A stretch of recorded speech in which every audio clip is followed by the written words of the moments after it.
The wind carried the scent of rain and trouble. Elias Thorne felt it in his bones, the same way he could feel a shift in the herd's mood or the coming of a hard winter.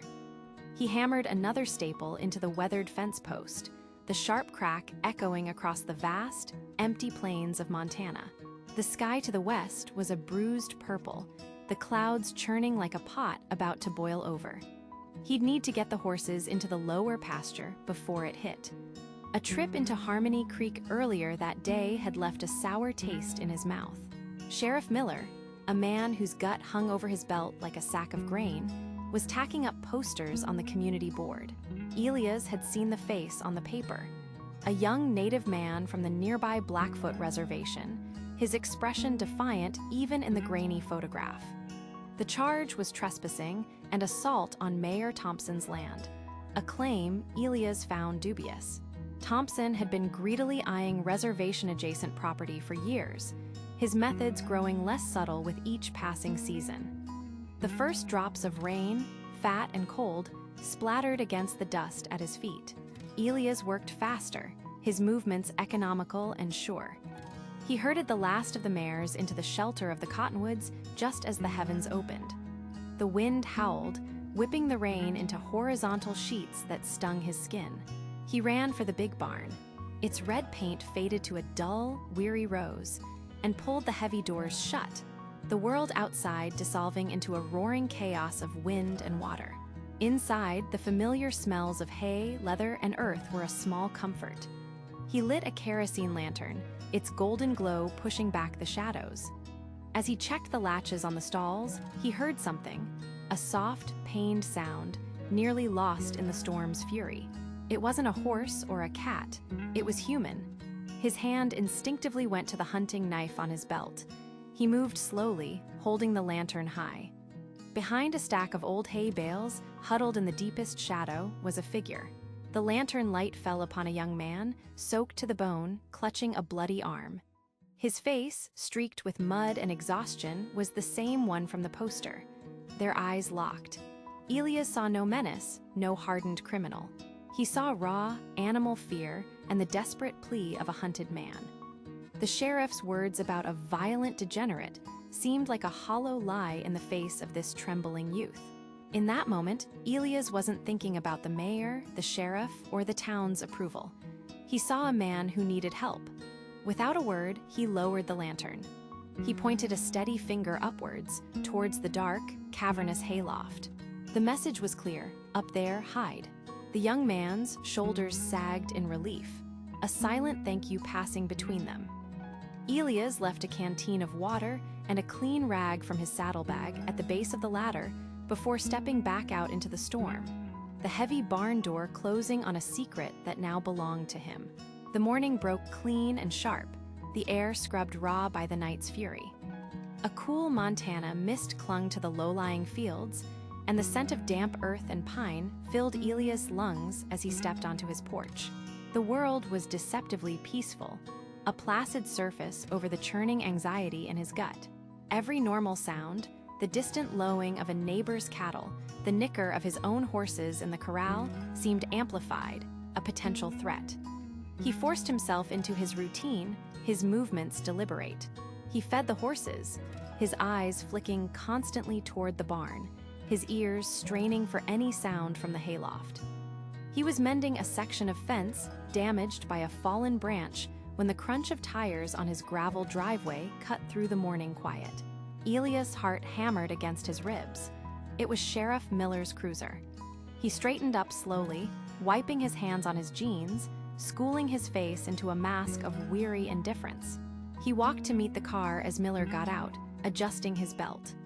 "Morning, Elias," the sheriff said, his tone a lazy drawl that didn't quite mask its official purpose. "Storm kicked up a fuss, didn't it?" "It did," Elias replied, his voice level.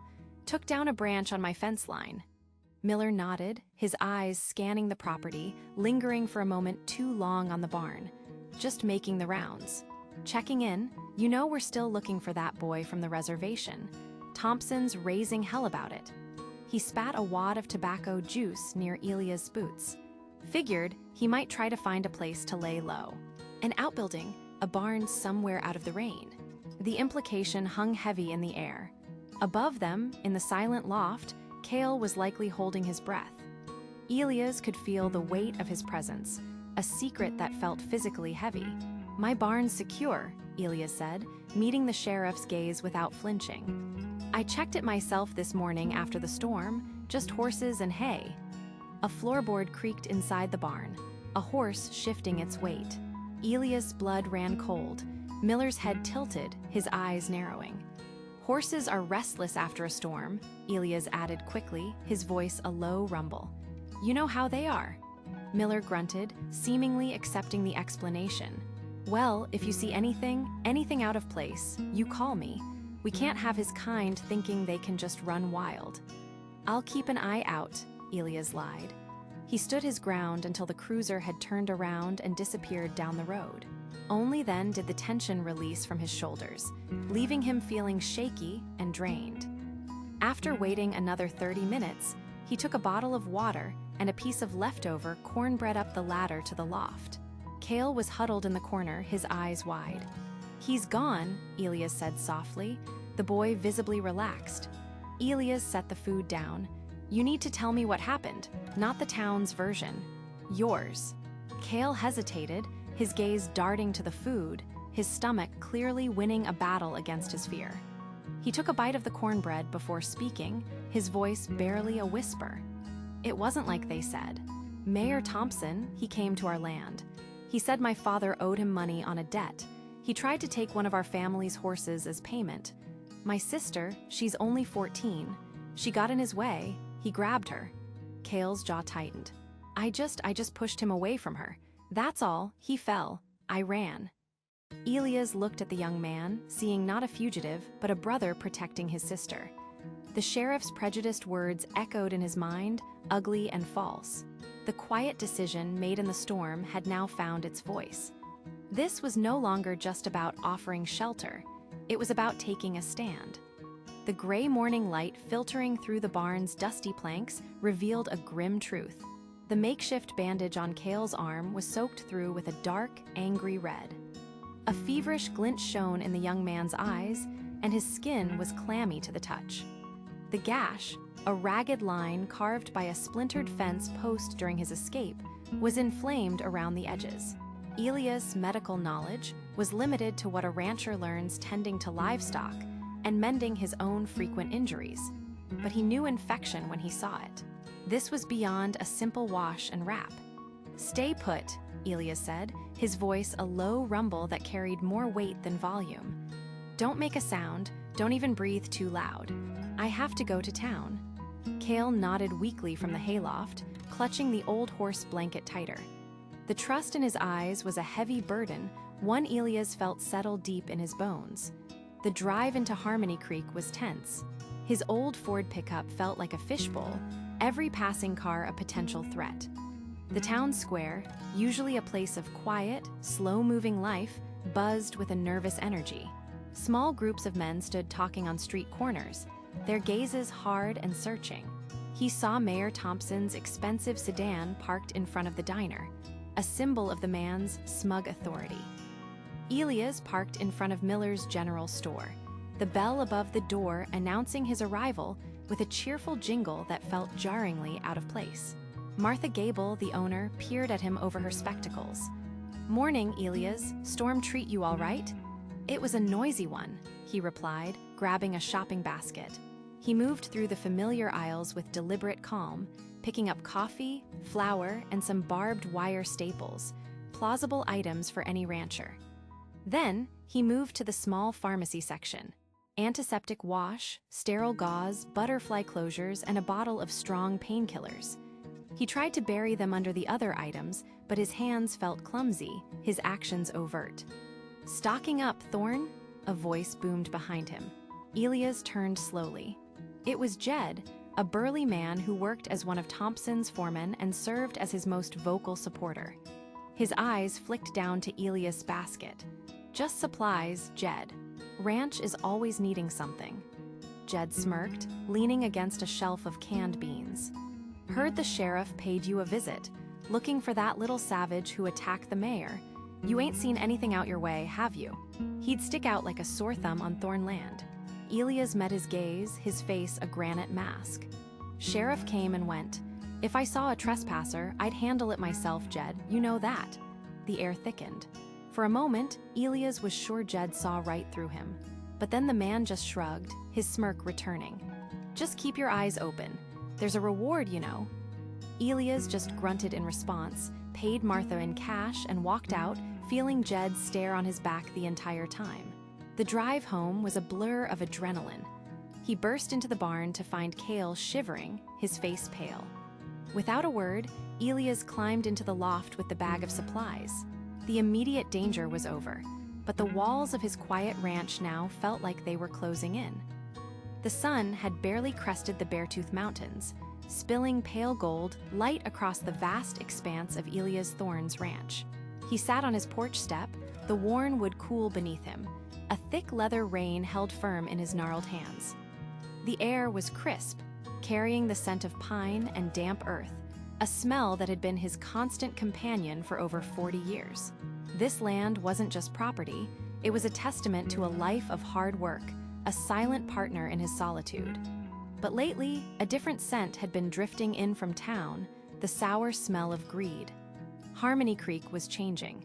The quiet understanding that had long existed between the townsfolk and the people of the nearby Crow Reservation was fraying, worn thin by the ambitions of one man.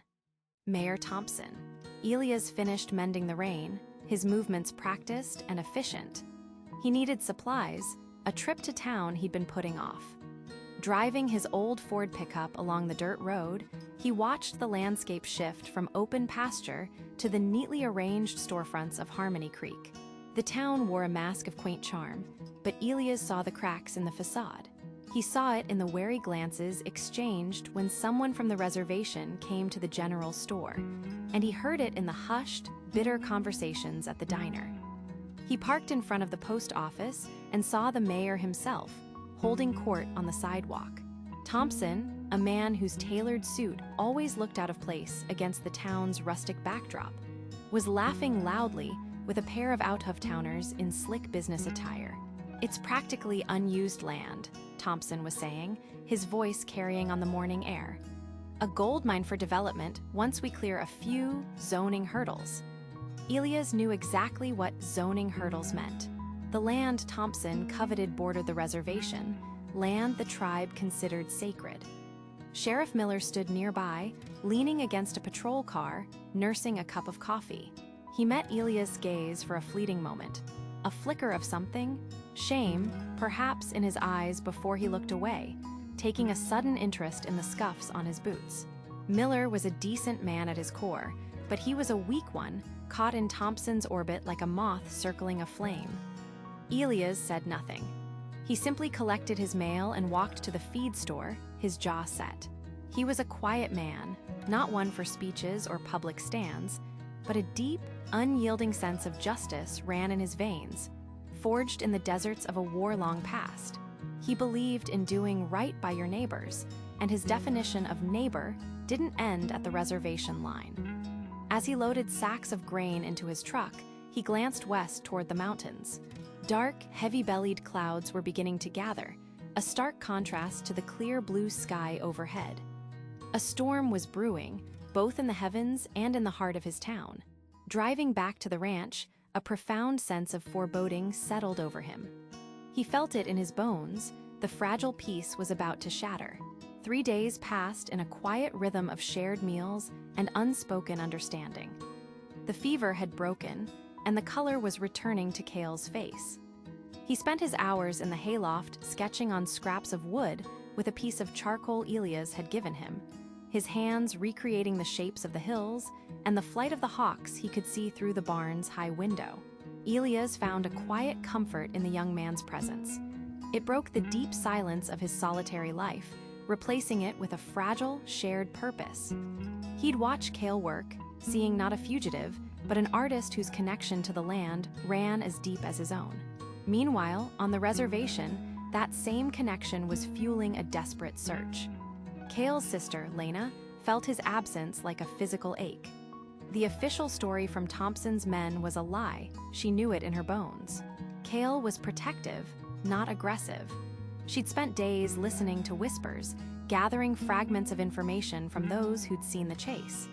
The trail had gone cold near the old Thorn Ranch.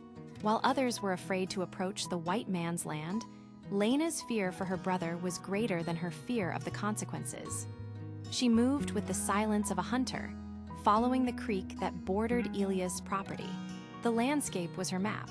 She knew which game trails offered the best cover, which ridges gave the clearest view. Her heart pounded with a mix of hope and terror. From a cluster of aspens, she watched the ranch house. It was quiet, almost dormant.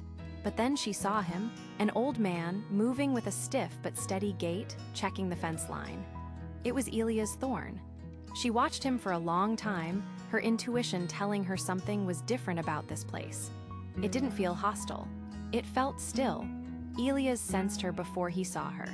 A flicker of movement in the trees, a disturbance in the afternoon calm. His hand instinctively went to the small axe on his belt. His first thought was of Thompson's men, but the presence felt different, watchful, not predatory. He turned slowly, his eyes scanning the tree line. And then he saw her. A young woman stepping cautiously from the shadows. He saw the same fierce determination in her eyes that he'd seen in Cale's. She didn't look away. "You're looking for someone," Elias said, his voice low and even, not a question but a statement. Lena's chin lifted. "My brother," she said, her voice tight with emotion. "He was hurt. He came this way." Elias looked at her for a long moment, seeing the exhaustion and unwavering loyalty etched on her face. He saw a sister, not a threat. In that instant, he made another choice, one that bound him even tighter to the siblings' fate. He gave a slight, almost imperceptible nod toward the barn. "His wound is healing," he said softly. "He's safe." He turned and walked toward the barn without looking back, trusting she would follow. The sight of Lena climbing the ladder to the hayloft, and the quiet, tearful reunion that followed, filled the dusty air with a profound sense of relief, but also with the heavy, shared weight of a secret that had just grown twice as dangerous. The days settled into a tense, fragile rhythm.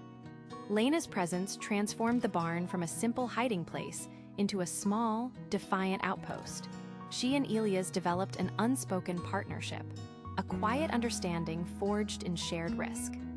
Lena would manage the supplies, rationing their food and ensuring Cale's wound remained clean, while Elias maintained the ranch's facade, his weathered face a mask of stoicism for any prying eyes.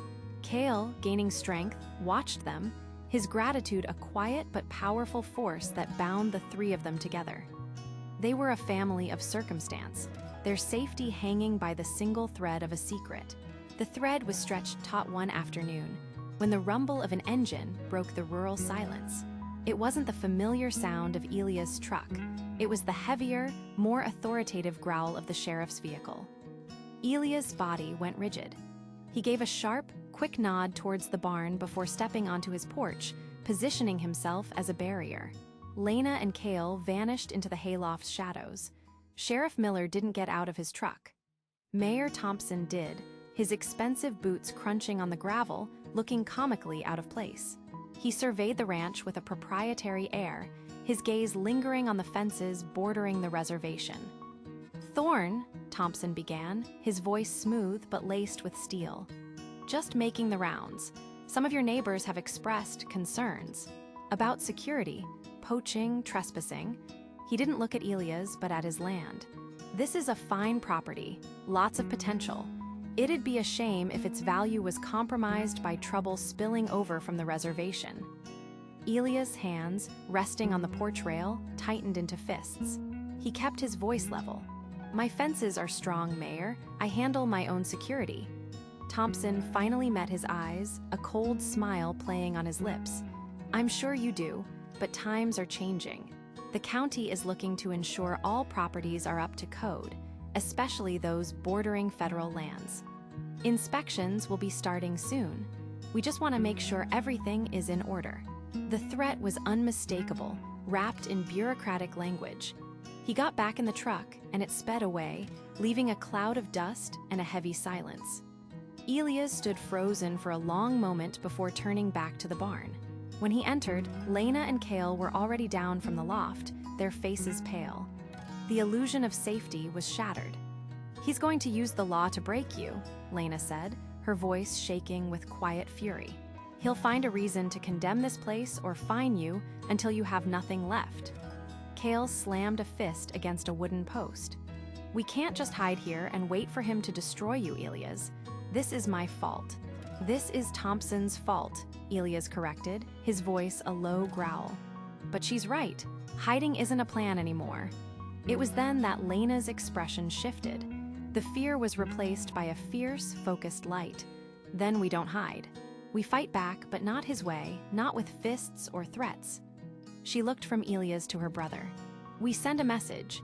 In our ways, the Crow way, we honor the horse. They are symbols of freedom, of spirit, of the land itself. A spirit that men like Thompson can never own or break." She took a deep breath. "He wants to build on stolen land, to fence in the wild, so we will give him wildness. There is a herd of mustangs that roams the ridges near the reservation. We will bring them to him. We release them on his precious, manicured land he plans to develop. Let him see a force he cannot control. It's not just destruction, it's a statement. The land does not belong to him. Its spirit will not be tamed." The dawn was a faint, pearly smudge on the horizon as the thunder of hooves shook the ground. Elias, Kale, and Lena worked as one, their movements swift and silent in the chilled Montana air. With a final, metallic snap from Elias' bolt cutters, the wire fence sagged open. Kale gave a sharp, low whistle, and the mustangs, a chaotic river of muscle and mane, surged forward. They poured onto Mayor Thompson's meticulously planned development plot, their wild energy a stark, beautiful rebellion against the manicured, sterile land. For a moment, the three stood together, watching the horses reclaim the field, their shared breath misting in the cold. It was done. The message had been sent. By sunrise, Harmony Creek was buzzing. Word spread faster than a prairie fire about the impossible sight on the edge of town. Wild horses, symbols of the very spirit Thompson sought to crush, were running free on his prized land. The act was audacious, symbolic, and utterly undeniable. When Mayor Thompson arrived, his face contorted into a mask of purple rage. He screamed at Sheriff Miller, demanding arrests, but the sheriff just stared at the scene, a strange, thoughtful expression on his face. The horses hadn't just trampled Thompson's property, they had trampled his authority. The act emboldened the silent. At the town council meeting that evening, Thompson tried to spin the narrative, blaming reservation vandals and lawless elements. But when he pointed a trembling finger toward the back of the room, he didn't see fear. He saw Elias Thorne, standing tall, his weathered face set like stone. "This isn't about vandalism, Mayor," Elias' voice boomed, steady and clear. "It's about justice. It's about what happens when good people are pushed too far." That was the signal. Lena, her voice shaking but resolute, stepped forward. She didn't speak of horses. She spoke of the night the mayor cornered her, of his threats and his foul intentions. Then Kale stood beside her, no longer a fugitive but a brother defending his sister. He told his side of the story, and this time, the town listened. Another shopkeeper stood up, mentioning how Thompson had pressured him for donations. A rancher spoke of his water rights being threatened.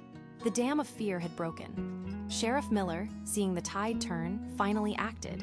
He announced a formal investigation not into the horses, but into the mayor's conduct. The charges against Kale were dropped.